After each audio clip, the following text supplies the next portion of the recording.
मैं बस अपनी मुराद पर आ रहा हूँ। मुनव्वर जमा साहब, वाक़तन इनका नाम इनके वालिदैन ने बड़ा सोच समझ कर रखा होगा। बिल्कुल अपने नाम के हिसाब से ज़माने को मुनव्वर करने के लिए निकले हैं।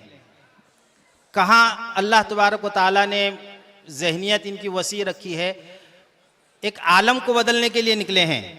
और वाक़तन कहते हैं ना कि इंसान को बनाता है। कहते हैं कि मौत की पहली अलामत होती है एहसास का मर जाना, लेकिन ये एहसास जगाने के लिए निकले हैं। रोते हुए को हंसाने के लिए निकले हैं, गिरते हुए को उठाने के लिए निकले हैं, बिखरे हुए को संवारने निकले हैं, बिगड़े हुए को सुधारने निकले हैं, सुधरे हुए को निखारने निकले हैं, बेहया को बाहया बनाने निकले हैं, गुनहगारों को नेकोकार बनाने निकले हैं। और मौलाना सज्जाद नौमानी साहब की ज़बान से अगर कहेंगे तो नबियों वाला काम लेकर ये निकले हैं। नबियों का यही तो काम था कि बिगड़ी हुई उम्मत को सीधे रास्ते के ऊपर लाना। अल्लाह इनका आना हमारे शहर के लिए खैर व बरकत का ज़रिया बनाए। मैं अब बग़ैर किसी तमहीद के मुनव्वर जमा साहब से रिक्वेस्ट करूँगा कि आकर हम सबकी रहबरी फरमाएँ।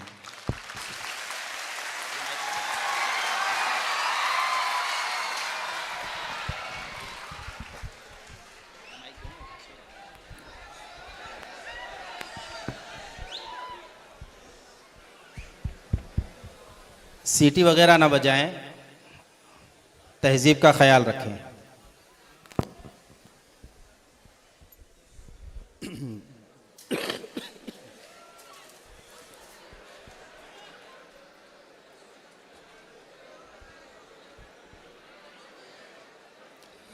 Well, I begin my talk with the beautiful Islamic greetings. Assalamu alaikum, and a very good evening to you all wonderful people present over here.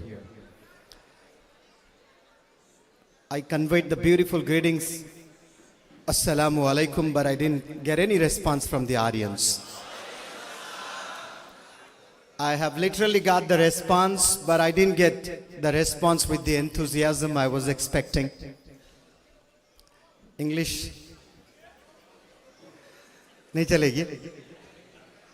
मैं इंग्लिश टीचर हूं,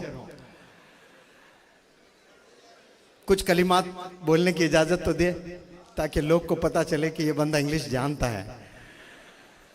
क्योंकि I have begun my career as a teacher, as a trainer, English teacher that too. Well, I take this opportunity, this splendid opportunity to thank the power of all powers, the King of all kings, Allah subhanahu wa ta'ala, for blessing me this splendid opportunity to interact with you all wonderful people. And I'm equally thankful to Jamiyat, who has invited me to address the youngsters, the parents and the aspirants of Nandurbar. And let me also thank the visionary leader of our community, Sheikh Maulana Huzaifa Wastanvi Sahab, for inviting me to Akal Kuwa, where I am imparting the skills of communication skills to about 2000 students of madrasa. मैं किसी ने बहुत सही कहा, आज मुझे एहसास होता है कि आप खुद की जुबान में जब बात करते हो तो सकता है कि उनके दिमागों में ये बात जाए, लेकिन जब आप ऑडियंस की जुबान में बात करते हो तो उनके दिल में वो बातें उतरती है। तो मैं वापस उर्दू हिंदी जुबान पर आ जाता हूँ ताकि हजरत ने फरमाया था कि दिल के कानों से सुनो। तो दिल के कानों से अगर सुनना है आपने तो वाकई उर्दू में बात करना बहुत ज़रूरी है। बहरहाल मुझे बहुत खुशी हुई है कि इतने नौजवान स्टूडेंट्स यहाँ पर बैठे हैं। डिसिप्लिन का होना बहुत ज़रूरी है। आप लोग मुझे देखने आए तो मैं पुतला बनकर आधा घंटा खड़े हो सकता हूँ वहाँ पर। अगर आप मुझे सुनने आए हो तो आप पुतला बनकर मुझे सुनना पड़ेगा। बताएं, राजी है, तैयार है? हाँ, अगर देखना चाहते हो I can stand over here for about 1 hour. But if you want to listen to me, then you have to maintain silence. आप लोग खामोशी इख्तियार करें। मैं कोशिश करता हूँ इंशाअल्लाह कुछ अच्छे बातें रखूं मेरे तजुर्बात आपके पास रखूं। देखें, ये हम लोग का इस दुनिया में आना, इसके पीछे एक मकसद है। हम ऐसे ही पैदा होकर मरने नहीं आए हैं। जैसे कीड़े पतंगे पैदा हुए मर गए, कोई मकसद नहीं है।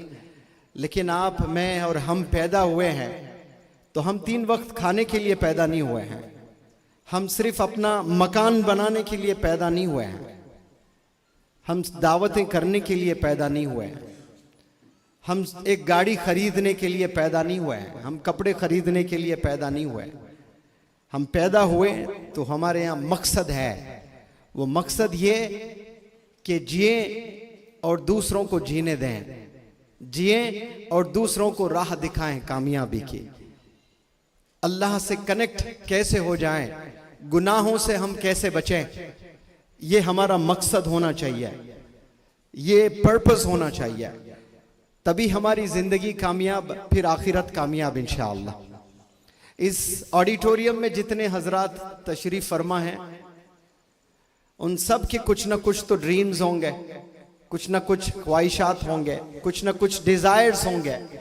But let me bring it to your kind notice, by just dreaming you will not accomplish your goals. Desires होना ये काफी नहीं है। सबके डिजायर्स हैं, सबके ड्रीम्स हैं। गरीब से गरीब इंसान भी ख्वाब देखता है, उनमें डिजायर्स होते हैं। और वो डिजायर्स को कैसे एक्सप्रेस किया जाता, काश मैं भी ऐसा होता, काश मेरा भी ऐसा घर होता, काश मेरे पास भी ऐसी नौकरी होती। ये काश में 80% उम्मत जी रही है। हमें उस काश से बाहर निकलना पड़ेगा। डिजायर्स से कुछ नहीं होने वाला है।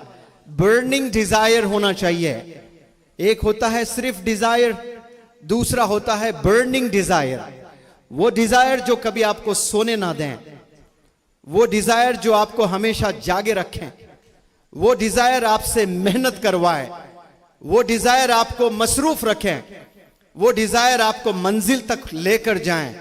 वो बर्निंग डिजायर होना बहुत जरूरी है। वरना 80-90% उम्मत तो सिर्फ ड्रीम्स में जी रही है। और ड्रीम्स जब फुलफिल नहीं होते हैं, पता है क्या होता है?